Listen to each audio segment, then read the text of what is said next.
안녕하십니까. 이베스트 투자증권 염동찬입니다. 6월 18일 빠르고 간단한 빨간 시황 시작하겠습니다.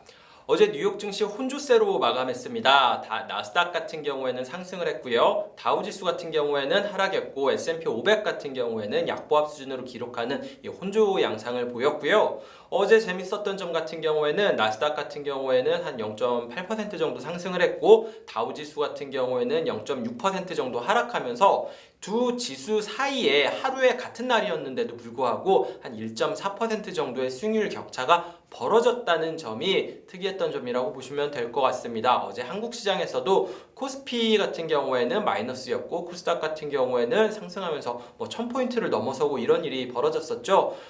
마찬가지로 미국에서도 이 지수별로 이 상황이 좀 다른 모습을 보였다 이렇게 보시면 될 것 같습니다.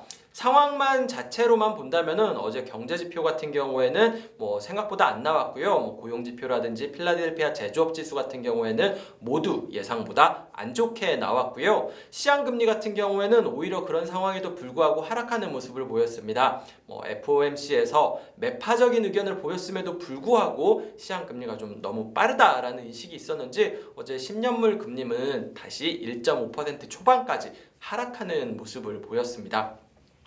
상황만 보면은 어제 그 매파적인 FOMC랑은 좀 분위기가 굉장히 달랐다는 점에서 의외기는 하지만 오히려 이 한창 코로나일 때랑 이렇게 시장 분위기가 닮았다는 점에서 이 FOMC 분위기랑은 완전히 다른 게 좀 특징적이었습니다.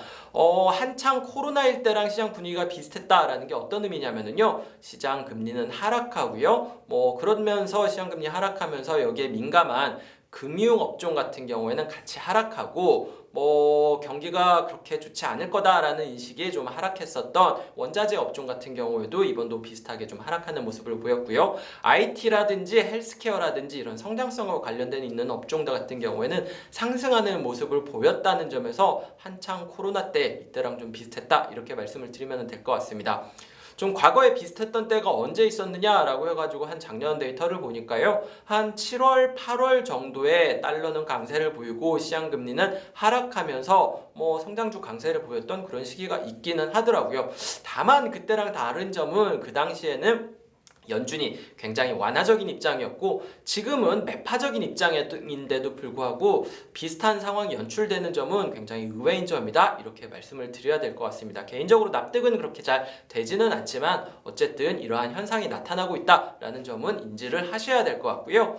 업종별로는 대충 말씀을 드리기는 했는데요. IT 같은 경우랑 헬스케어 업종 같은 경우가 가장 큰 폭으로 상승했습니다. IT 기업들 같은 경우에는 시장금리가 하락하면서 전반적으로 강했고요.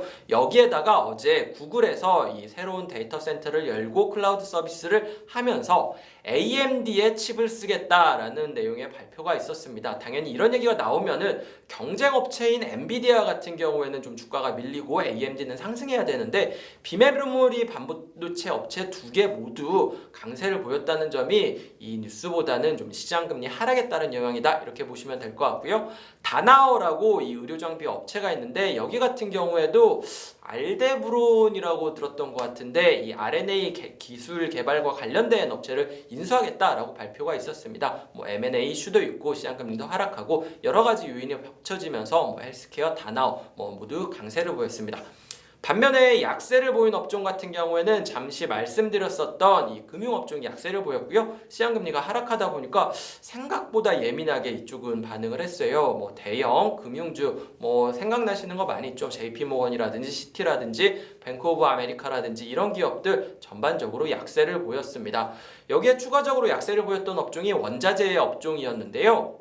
원자재 업종 같은 경우에는 달러화가 강세를 보이면은 이 결제를 보통 달러화로 하다 보니까 반대 방향으로 가거든요. 달러화가 강세를 보니까 그래서 원자재 가격은 달러 베이스니까 좀 하락하는 모습을 보였고요.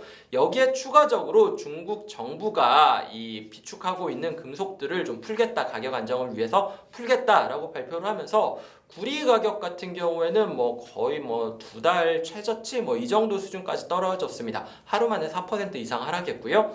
US 스틸 같은이라든지 뭐 프리포트 맥모란이라든지 뭐 금과 관련된 업체들 뭐 뉴몬트라든지 다 전부 다 약세를 보였는데 가장 키 이벤트는 이 달러화가 강세를 보이면서 원자재가 약세를 보였기 때문이다. 이렇게 해석을 하시면 될 것 같습니다.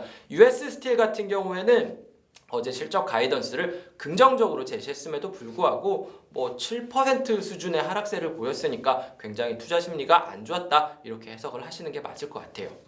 네, 오늘 준비한 빨간 시황은 여기까지고요. 지금 밖에 여의도에는 비가 오고 있는데 좀 오늘 오랜만에 머니셔틀 촬영이고 오늘은 야외에서 촬영하기로 했는데 날씨가 안 좋아서 조금 걱정이 되기는 하네요. 시청자 여러분들께서도 오늘 금요일인데 비가 오기는 하지만 오후에 비가 그친다고 하니까 다들 힘내시고요. 즐거운 금요일 보내시길 바라겠습니다. 감사합니다.